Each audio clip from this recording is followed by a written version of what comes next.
Welcome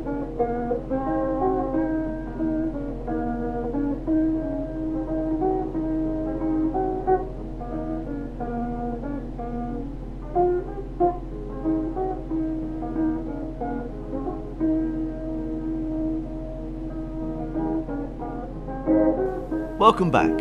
Stay tuned as Dave and Jon continue to wander through the music that has been the background to their lives.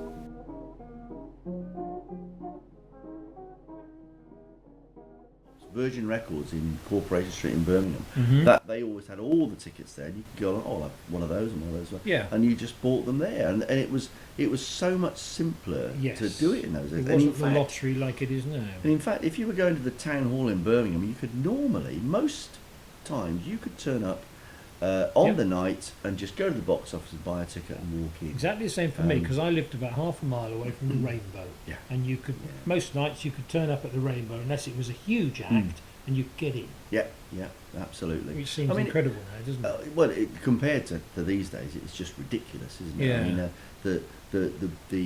I've told you before, I went the first time I saw Hall & Oates. Yeah.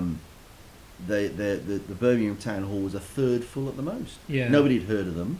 I went along, having seen them on the Ogrewacy test for one number. Yeah. And they were fantastic, and so many people missed out on that, you know. But then the difference, of course, is nowadays it's a huge production. You know, it's a massive light show. There are back projections. And in those days, it was just a band playing. You went along for the music. All we wanted, you didn't go along for the light show. All we wanted was them to shuffle on in their dry denims, ice and all that sort of thing. Shuffle on in their denims, pick their instruments up. Yeah. Lights go down, a couple of spotlights on them, start playing. And they turned up in a transit van, unloaded their gear themselves. You know, whereas nowadays they've got the next two venues, they've got stage sets already set up. Absolutely. Which is, you know, so there's something lost there, I think. Oh, totally. Yeah.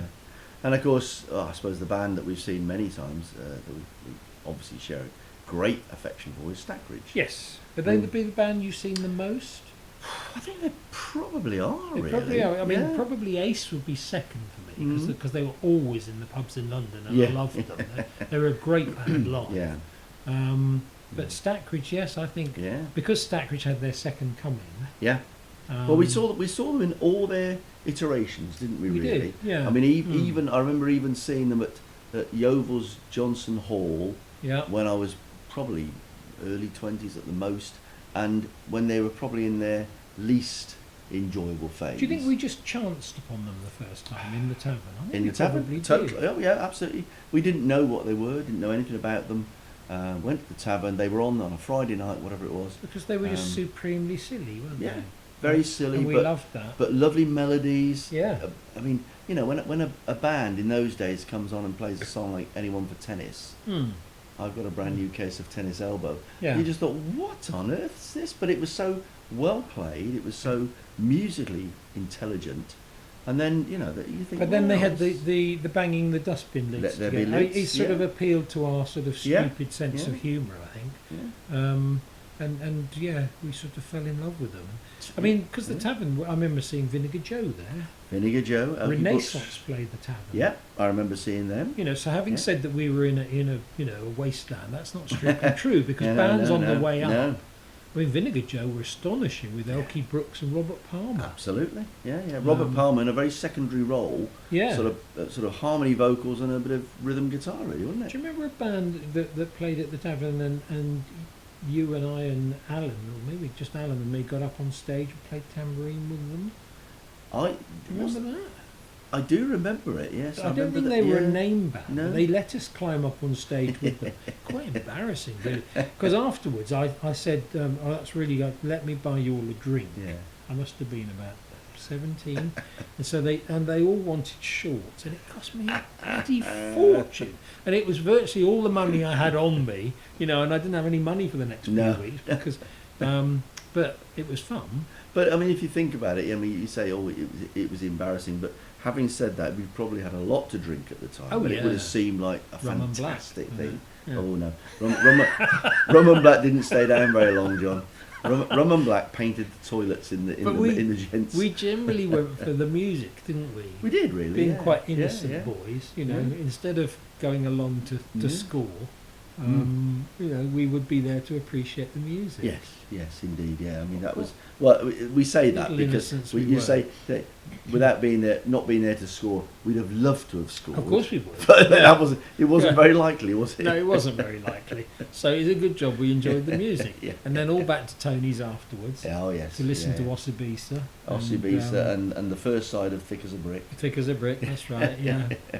Yeah. It was a mass. I mean, music was just sort of the most important thing in our lives. Well, I think it was. To a I certain think extent. we were of a generation that put an awful lot of store by what music you liked and what music you could appreciate. And I think we did appreciate it more than sometimes people do today. I mean, today it's very manufactured. It's very much formulaic. Yes. We were quite fascinated by the instrumental dexterity of the people we went to see, because as we've often said before, if you got up on stage and you couldn't play, you would be booed off, bottled off sometimes with bottles of what used to be At lager festivals. and wasn't lager anymore. Festivals, certainly. Yes.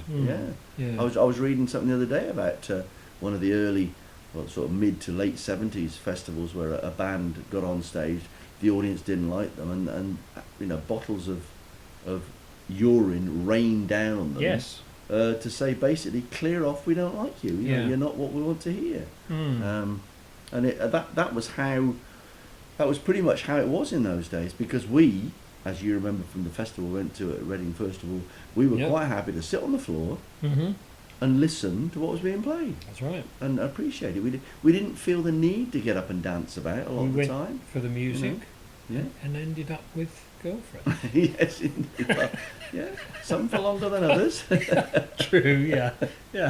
But I mean, that was our first festival, which is obviously a question, isn't it? And well, it was my only proper festival. I've got to be honest. I don't quite know who would have suggested that originally. No. But what were we? 17, 18? It was 1972. Yeah, 18. So 18. Yeah. But you see, I remember somebody saying to me, "Do you want to come up to Shepton Mallet?" The first time the Glastonbury Festival was on.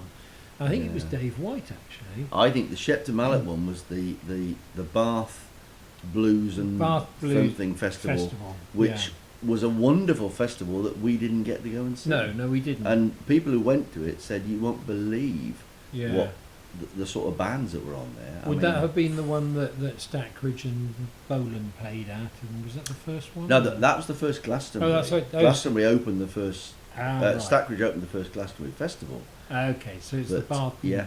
And I think David Bowie played the first one as well on his own with an acoustic guitar. Okay. But no, the Bath one, you had Canned Heat, you had Peter Green's Fleetwood Mac. Right. You had, I think you might have had someone like Grateful Dead, someone like that as well. Right. It was a big one, and I think some of the lucky ones in about the years 2 or 3 above Dave us White probably went, yeah. and because it was one of these that went on. Because I know it was night, suggested to me, and I either didn't have the money or the courage. Well, I can remember it being suggested and saying it to my dad, and my dad saying, "It's your O-level year. Your O-levels so come up very shortly. 16, mustn't we? You're not going, basically. Yeah. So 16, yeah. Which is right, 1970. That's right. Yeah. Kind of an I wish I hadn't. It wish is. I hadn't missed it. Wish I hadn't missed it. Yeah. I've read things about it and think, oh God, I wish I'd been to that. Yeah.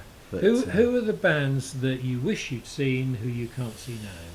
Oh, wish I'd seen that I can't see now. Well, obviously the Beatles are obviously you've got to, but then again, we'd have to be an awful lot older than we were to have seen the Beatles live, wouldn't and you we? probably Really, wouldn't have heard them because there'd be somebody screaming. Somebody would scream. Yeah.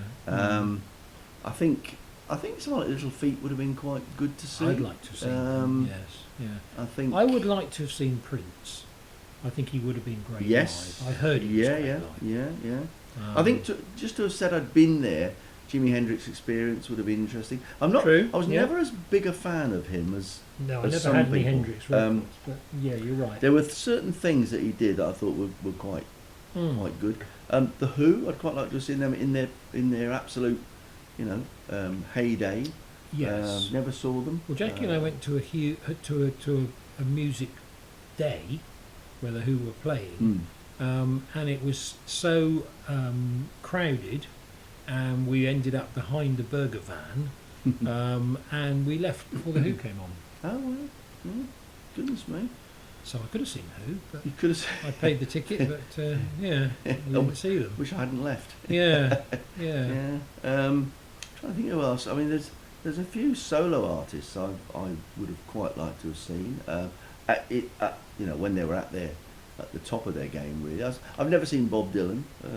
I've never seen Dylan, but I've never had any desire to. No, I think Sorry, Bob. I mean, to be horribly old-fashioned, I think I would have been one of the ones who'd wanted to see him just play his protest songs and play with an acoustic guitar rather than with the band and the electric stuff. I mean, didn't really do it for me, but I do feel lucky that I feel I've seen most of the people I would really want to see. Most of my musical heroes, I suppose you call them. Yeah. What am I seeing? Joni Mitchell, actually. Yeah, Joni Mitchell. Yeah, that's a good point. Yeah. In fact, she's out again at the moment. Is she? Yeah, 80 years old or something. She's even older than us. We should get back out there. But that's a trail for another episode. But no, I don't think there is anybody else particularly that I can think of. Which is good, isn't it? That's kind of nice to think that. I mean, I think when I look back on the people I wanted to see and I haven't seen, it's very few really. Any people did you used to go to gigs, because friends persuaded you to, or a girlfriend persuaded you to, and you were sort of rather resentful? An ex-wife persuaded me to go and see. Which one?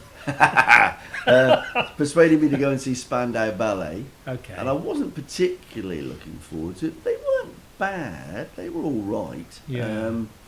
And it was quite slick, and it was quite well put together. Yeah. But it's not someone I would have said, "Oh, I must go and see." No, them. I mean I went to see a few with Jackie, Cockney Rebel. As you really like. Who were the band who sang Dreamer? Supertramp, yeah. They were okay, but then you see you have some surprises, because I went with someone who wanted to go and see Dire Straits. Mm-hmm. Never particularly liked Dire Straits. They were absolutely fantastic live. Really surprised me. Now then, here's where we differ, because I went to see Dire Straits in the NEC in Birmingham at the end of their world tour they were doing, and I was really looking forward to it. I thought, this is going to be fantastic. I love Mark Knopfler, I love his guitar playing. I have never seen a band go through the motions like they did that night, and I thought, that was very ordinary. And at the end of it, I can't remember the audience getting particularly excited at the end, because it was very much sort of just one number after another, and there was no flair to it at all. Okay. And I can remember being really disappointed. Well, this was at Nebworth, and I'd been along to see Was Not Was. Oh yeah. Who were actually a little bit disappointing, funnily enough. And Dire Straits, who I hadn't been expected to enjoy, were really impressed me. So that was a kind of a strange one. But to put that back together, I mean, there's a concert that I think that we both went to together in Birmingham, which was probably one of the best concerts we've seen. But it was because we were hammered. Well, I was thinking, no, I don't know about hammered. I mean, this was the one where we went. This is the one I'm thinking. I don't know, because I think this is a different one. I think you were thinking of the Small Faces, I am thinking which of was Small Faces. brilliant, which was we good. loved. Yeah. But I was thinking of when we went to see An Evening with Steely Dan. Oh yes, that was you one and me. Yeah. One of the great 1994. Concerts. One of the great concerts. And it's the first time they played in England. Well, it was wonderful. It was brilliant, and my old school was just, everybody just got out of their seats. God, That was fantastic. I saw them again actually in Canada with Joe, but Walter Becker had died by then. Yeah. So he wasn't very good that night. He was quiet. but it wasn't so good. But it was, I mean, it was a particularly lovely venue, and it was just really nice to be. He treated me to it as a Father's Day present. Yeah, You know, it was a lovely evening, open auditorium, and you know, it's just wonderful. But I can think of another band I went to see who were massively disappointing, and that was a band called Freddie's Drop, who were a New Zealand band, and I loved the CD, and I know Emily loved the CD, and I went with Liz to see it, and it was in Bristol, and they were so disappointing. They were really, really terrible. Yeah, I mean, disappointing concerts. I when I was at college, my roommate and his friend, who didn't last at college very long, but they were massive, Incredible String Band fans. People loved them, didn't they? Now, never got and they told me about how wonderful they were and how their songs were so different, all these instruments they used, and they knew everything about them. And I thought, well, I'll go and see them if I can, because they can't be that, you know, they must be good. They're folk. I like folk music, always have done. Yeah. And I went along to the Birmingham Town Hall and I saw them. I was at college at the time, and I went along and I sat at Birmingham Town Hall, and there was only, I think the women who were in it, the two women who were with them had gone by then. Yes. And it was just the two of them, Robin Williamson and Mike Heron. Yeah. And they came on, and they started playing all these peculiar instruments and singing what I thought was out of tune. And it was only when I realised later, when I'd heard an album of theirs, that that's how they sounded anyway. Yes. And they started singing, and I thought, this is a bit ordinary, this. And then to cap it all, a man called Malcolm Le Maistre came on in a leotard and long tights and started literally doing interpretive dance. That sounds like my sort of gig. To what they were doing. Wish I'd been there. I can remember sitting there, shaking my head, my jaw dropping, thinking, I'm going to swear, what the fuck is this? Were you with your friend? I was on my own. Oh, right. So I was on my own, and I looked around and I could see all these people enwrapped by this, thinking, this is absolute So they were loving shite. it. And, They loved it, and I thought, this is awful. Okay. This is one of the Isn't that interesting? worst experiences I've ever had. And I've tried recently on, you know, when I'm in the garden. I've listened to them. And, I've listened to some stuff on headphones, and I've thought again, they're not for me. No. They are not for me at all. Don't get it. But do you remember that I know you didn't go and see Free with me in the 70s, but they were supported by a band whose name I can't remember, who played medieval instruments. Oh, yes, Amazing Blondel. Amazing Blondel. Amazing Blondel. Yeah. And I bought the album, and they were wacky, but they were really rather wonderful. Clever, and they were on a later album, Island Sampler, and it said that often they couldn't play a gig because their instruments were all out of tune, because they were so hard to tune that they actually couldn't play quite often. So they struggled to perform. Oh yeah. But the other thing I was thinking of asking you was, because we were so heavily into music through the 70s, in the 80s, you know, when they talk about genre, you know, decades of music, 80s music is not my kind of thing, a dearth of good music. I mean, a lot of people love the 80s. I suppose they're slightly younger than us and they love the 80s. I've always said the 80s, apart from a few albums, was absolute just graveyard for music. I tend to agree. Awful. You know, I mean, the stuff I think of from the 80s, I love Scritti Politti. Yep. Steve Winwood's solo albums. Yes. I like some of the Smiths. You see, I didn't like the Smiths at all. But a lot of it, you know, was just listening, me still listening to 70s music. 70s music. I mean, the album that I love from the 70s and still love is ABC's Lexicon of Love, which I think is an absolute classic album. And I could still listen to that 70s, now. Is it? That's 80s. Oh, 80s, yeah. 82, 83, something like that. And I think that's a really good one. But otherwise, I thought a lot of, the 80s, I just lost interest completely. I was still listening to artists from the 70s like Jackson Browne and Bonnie Raitt, who were still producing stuff, and Steely Dan, you know, in the 80s. So that was a bit of a lost era for me. And then in the 90s, funnily enough, I sort of found myself getting back into music in a different kind of music, because I began to kind of like ambient type music. Oh yeah. And I'm struggling to think who I used to go and listen to there. You didn't go off to Ibiza or anything, did you? I didn't go to Ibiza. No. So but I did start going to gigs again, and saw quite a lot of gigs actually in the 90s. But there were people like. For God's sake, talk amongst yourselves, because I'll have to come back. I mean, that was a kind of a musical reinvention for me, because I was buying albums and listening to albums and going to gigs again, which I've subsequently lost because I don't. I think probably because of my Groove Armada. That's what I was okay, trying to think of. And I saw them several times live. They were fantastic live, and I really like. And that's a kind of an unusual type of music for me. And it was even reasonably cool with my kids, which was quite interesting. Yeah. I mean, I must admit, once the 80s came along and I thought this music has died, basically, from a creative point of view, I hung on to the 70s and 60s stuff, really. And I got more into, I mean, I did reinvigorate my musical taste with much more folk-based stuff. You were very into that one. And I got later on into Bella Head, and into no, it'll come to me. This is the problem with old age, John. You get what we're talking about. The Crane Wife, and that was the album. I can't remember the band were at the moment. And it was, but again, it's very folk music based, very story based, proper songs, if you like, really. And I think that's. But that's kind of timeless music, isn't it? That's not of any particular decade. That could have been produced in any decade. And it was what sort of got me listening to stuff that had just recently been produced, rather than the old stuff again. Because I'd always Fairport Convention, I think, timeless. I mean, everything they've done has always been fantastic. Yep. I mean, they're still out there in their dotage, still touring and playing brilliantly. I mean, I did go and see them again in the 90s.